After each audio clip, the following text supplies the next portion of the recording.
Hello everybody, and thanks for inviting me to this wonderful meeting. What I'd like to talk about today is the part of the work that is being done at my lab that I think touches on all the different topics at this conference by engineering, health, cell biology, and so on and so forth. And I'm going to try to explain why I'm using this particular screen background in the next slide.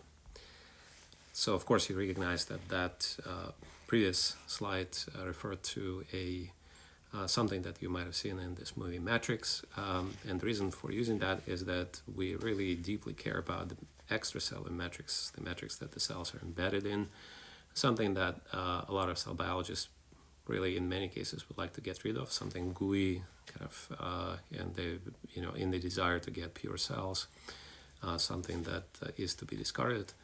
But as again, Morpheus from the same movie would say, the matrix is everywhere, and it's really important to remember that the cells are very much affected by it and can reorganize it in various ways. In fact, matrix can be organized in really amazing ways in a variety of different tissues. For example, in the skin, you can see the very aligned matrix fibers. That's something that happens in around the tumors as the cells begin to invade, or already exists in the brain in terms of this threads that are composed of cells and extracellular matrix inside the brain tissue. You can see it in the heart tissue. If you kind of look through the windows between the cells, you see this very well aligned, organized collagen fibers. In fact, the cells themselves, as you'll see in this movie, can reorganize the matrix, and then they follow the aligned fibers of the matrix as tracks as they expand. This is actually for an organoid of a normal breast tissue, but it also may happen with cancerous breast tissue. And we see that there's this process of two stages where the cells organize this matrix, and this aligned fibers kind of wrinkles form, and then the cells themselves can follow those as tracks. So to really try to model how the cells interact with the matrix and try to understand if it's important for their function, maybe even in the context of diseases such as cancer, we would like to find a good disease model, so to speak, the right way to model that as we study it. Of course, a lot of people are used to Petri dishes, and those are simple to use, and we all like them. Of course, they really do not present the cells with the organization of this matrix, this complex sort of set of fibers and meshwork of fibers that can be very well organized. As an alternative, you can really look inside the tissue itself and see how the cells behave there, but those experiments tend to be really difficult to control and to measure anything in. And so what we've over the years learned to do is to use this sort of intermediate approximation, and it turned out to be a very, very good way to mimic what happens in this more complex 3D environments, something that allows us to present cells with these fibers. They are nanofabricated fibers, have the same chemistry and stiffness, organization that you'll see in vivo. And of course, using nanotechnologies, we can fabricate these environments very precisely. We can provide cells with just a regular kind of same density set of such fibers, although we can still control the width and the separation between them. We can present them with a gradient of density of the fibers, or sort of crisscross pattern, concentric circles even. And we can look at the cross-section of those and see how cells explore, kind of envelope themselves around these fibers, around this kind of ridges on the cell surface, and interact with them in very complex ways. So why would that be interesting? Well, one of the settings in which it becomes really important is this invasive behavior of cells in the context of cancers. And one example is human melanoma, which is a highly aggressive, highly invasive cancer with very poor prognosis. In fact, this degree of invasion of cells into the tissue is one of the best prognostic measures, or sort of ways to understand how the cancer is going to develop. It's called the Breslow depth. And This is where the cells are invading kind of in this vertical, as it's called, way, and clearly as they go through the dermis, which is really rich in collagen, they'll encounter a lot of extracellular matrix, which will control what happens. In fact, that's what surgeons know as they perform surgeries. They frequently see that it's easier to cut the skin along these lines. They're called Langer lines, and those are the lines that the underlying collagen fibers would prefer to orient along. So again, in terms of melanoma, there's a progression usually depicted in such a way where there's initially this benign growth, non-invasive, cells don't spread out. It's called radial growth phase, but then they begin to vertically invade, so to speak. They break through this basal membrane and go through, and ultimately end up in the blood vessel or in the lymphatics, and they spread around in this metastasis process.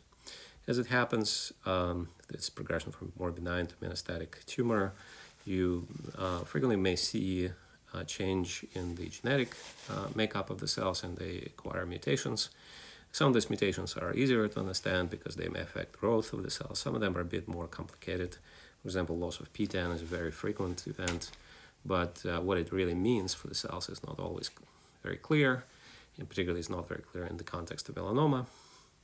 So we're faced with this sort of idea that there may be some genetic mutations, but how they really affect, for example, invasion, this very predictive and important behavior, pre-metastatic behavior, invasion of cells in the tissue is not absolutely clear. In the context of melanoma, even single cells can reorganize the matrix around them, particularly true for metastatic cells, such as the cell line. You can see with second harmonic generation microscopy how the collagen fibers around the cells become oriented. The cells basically have enough of a muscle to pull on these fibers and orient them, and the oriented fibers, as we discussed before, become these tracks that the cells may follow as they expand.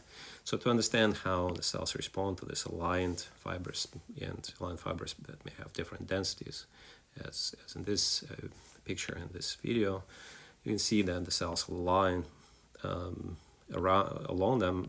This is again this nanofabricated surfaces that we can present them with. You can see that the cells actually begin to feel, sense the orientation of these fibers. They also may be responding to the gradient of density of these fibers. So basically there are two questions you can ask. Well, what happens along the fibers, right, this y-axis? What happens across the fibers, this x-axis? And we asked these questions in two different studies. One was the study of how such cells as this one would kind of navigate across the fibers, and the other question was how they would navigate along the fibers. And let's look at the first question.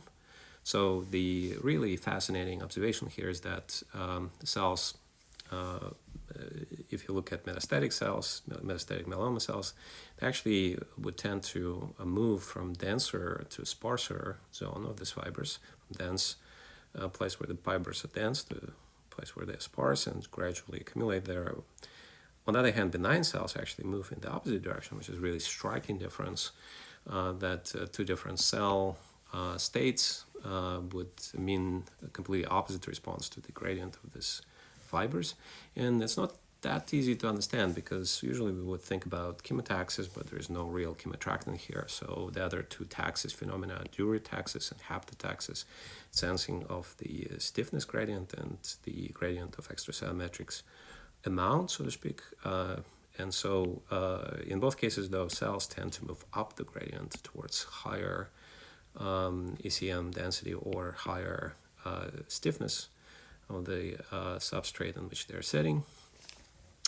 So here we need to explain how the cells can move both up the gradient and down the gradient. And one way you can do it is sort of the theory that we came up ultimately with, is that if the metastatic cells actually are softer, then they can envelope these fibers a little bit better. And so it's easier for them to do it, of course, in sparser zones where the fibers are not too close to each other. And now they can really envelope them. And that what it does, it actually increases the exposure of the cells on the sparser zone to the extracellular matrix. and they would follow that kind of in the haptotactic way from denser to sparser zones. Benign cells may be stiffer, and in this case, they will not be able to envelope the fibers, and they will perceive the denser part of this gradient as attractant. So if you look at the ECM input, there will be actually different gradients or different directions of the gradients, and therefore different migration directions. To test this theory, we first, of course, we wanted to observe individual cells from different cell lines, different benign cell lines, a different aesthetic, and we continuously saw the same effect. And wanted to use new terminology for this, so we came up with this idea named topotaxis. And then we started thinking about the control of stiffness, or how soft or stiff the cells may be. So control of both formation of protrusion and kind of softness of the cells is frequently through this P8 kinase signaling pathway. It turns out that this pathway is actually activated by extracellular matrix itself. And as it does, there's activation of both P8 kinase and RAC1, these two molecules. As you increase, for example, fibronectin concentration, you can see that the activity of P8 kinase measured as phosphorylation of downstream substrate AKT increases with the input. But how stiff the cells are is usually controlled by this other pathway. Rho-dependent kinase phosphorylates this myosin light chain. You can see again that as the input increases, then you have higher phosphorylation of MLC, and that means that ECM also can activate this pathway. ECM, extracellular matrix, can activate both of these pathways, which have opposite effects on the stiffness of the cells. So it makes it interesting. What really then is important is what is the balance between these two branches of the signaling network. If this branch, P8 kinase branch, is overactivated, then the cells become softer. If the other branch, ROC kinase branch, gets overactivated, then cells stiffness may increase. So let's return to the question of the change in genetic makeup of the cells as they progress from benign to metastatic. Again, P10 loss is one of the frequent observations. P8 kinase, increased P8 kinase activity is another, and this makes a lot of sense because these two molecules actually act in opposition in terms of phosphorylation and dephosphorylation of this phosphoinositide phosphate, PEEK2, and again, P8. So if you now explore the benign and metastatic melanoma cells, what you'll see is that within metastatic cells, if you look at this plot, you'll observe that there's a higher activity of P8 kinase and downstream substrate AKT. Vice versa, for benign cells, you have higher phosphorylation of myosin light chain kinase and ROC, therefore ROC activity is higher. What that means is that the balance is different. In metastatic cells, there's an upregulation of P8 kinase signaling, and in benign cells of ROC signaling. And that means that we would expect indeed for benign cells to be stiffer and metastatic cells to be softer, as you can also observe using this direct measurement of cell stiffness using this so-called magnetic twisting cytometry, where you just try to move the bead on the cell and see how much resistance you'll get to that. And so again, we would expect the softer metastatic cells to be kind of wrapping themselves around these fibers, whereas benign cells would not do that. And you can even observe that a bit more directly through microscopy, just by looking again at the cross-section of how far within these spaces between the fibers the cells may get. And again, you observe much more directly that this picture that we have this in cartoon indeed is true.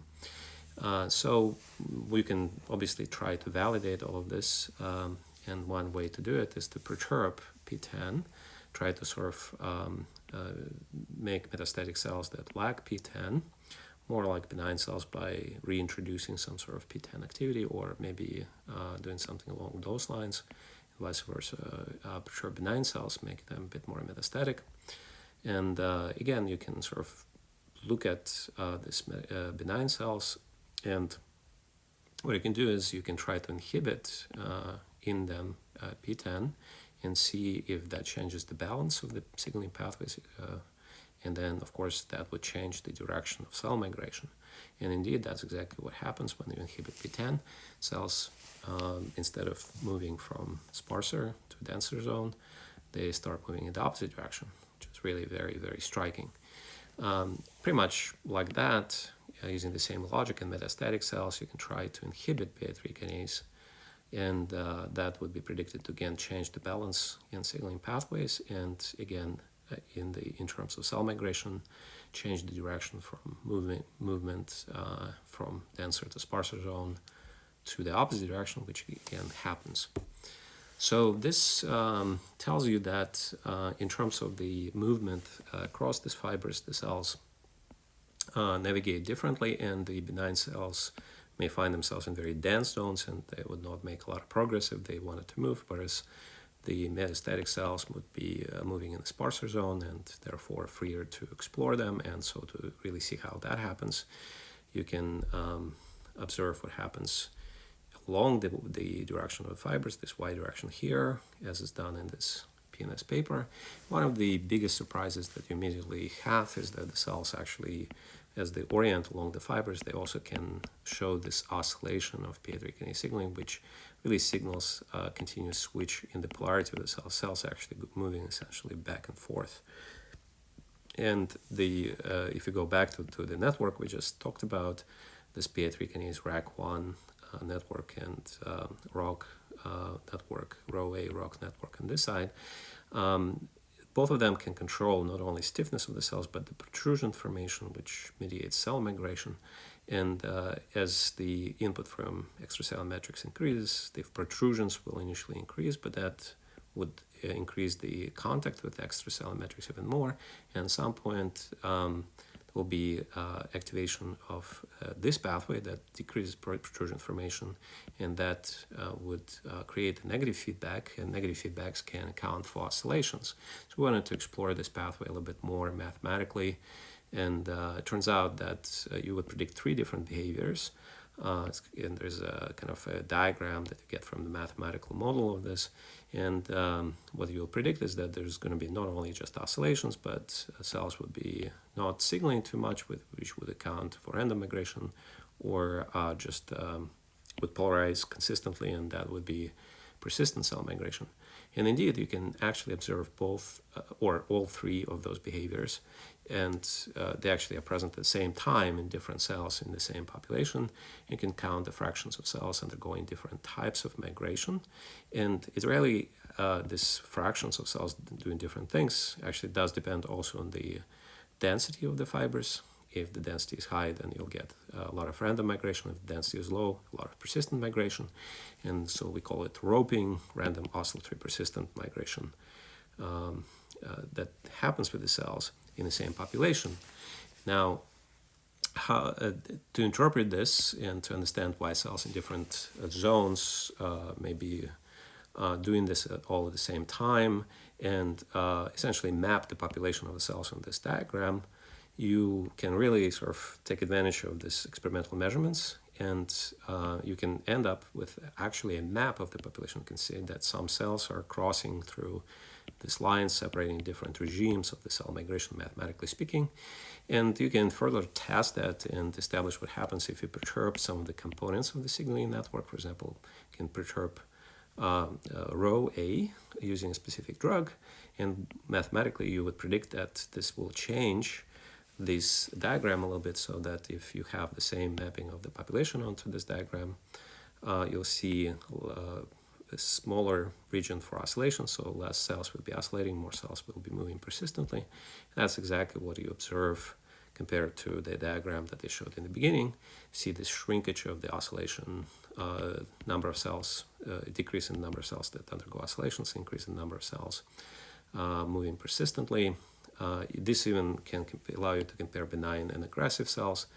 And what you can predict again is that aggressive cells will just have higher fraction of persistent cells, lower fraction of random cells, and that's exactly what you see. And so this mathematical model is actually quite powerful that way. And so overall, the approach that combines this sort of more conceptual modeling with mathematical modeling, with this idea of describing multiple regimes in which the cells can be, this can be mapped onto the measurement of the fractions of cells in experiments doing different things, and ultimately allowing you to map the populations on these diagrams and see how your perturbations of this circuit can affect the number of cells doing different things. You can even make it even more predictive through this hidden Markov model that really approximates very closely what happens with experimental tracing of the cells. You can see that cells undergo random, persistent, even oscillatory migration over here. And it actually is quite a meaningful, before we move to the final topic, quite a meaningful way to move around, because this mathematically is the one of the best ways for identifying target. For example, it could be lymphatics or blood vessels, and the cells may be searching for targets like that, and mathematically speaking, combination of random, oscillatory, and persistent migration may be one of the best ways for doing that. So one other thing I want to talk about is how all of this can be clinically applicable, and for this I would like to use the example of another very aggressive tumor, this glioblastoma, which again has this very aggressive subpopulation of the cells.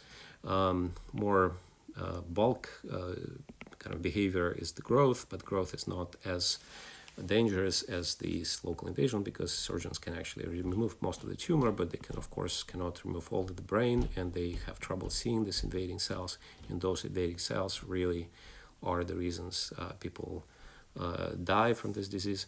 And again, here you can study the cells from this particular tumor, both by putting them in a 3D gel or in these even brain slices. And what you observe is that you have this characteristic spindle-shaped patterns of specific patterns of cell migration and spindle-shaped cells. And of course, you don't really see this on a flat surface, but you see this very similar behavior of the cells on these nanostructured surfaces that I already told you about.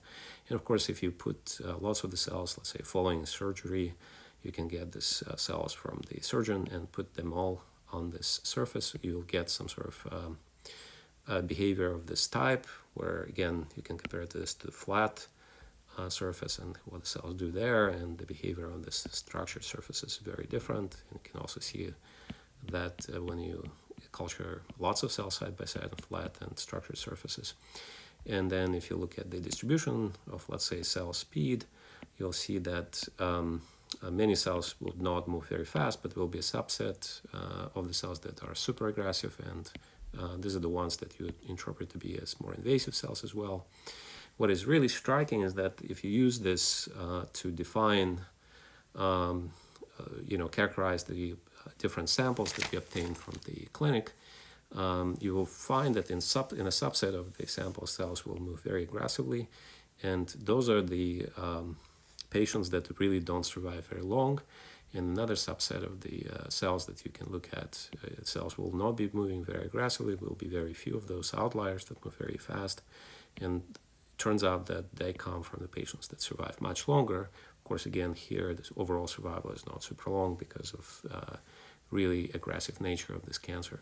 In this system, you also can check what happens with specific growth factors that are critical for this invasive migration. This not only correlates with survival, although survival is really very important as a prognostic measure, but also even with imaging data that you get, and with a number of other interesting correlates. So again, this could be actually a basis for wonderful clinical application, where you can try to develop a prognostic test based simply on the cell migration in these platforms that I explained.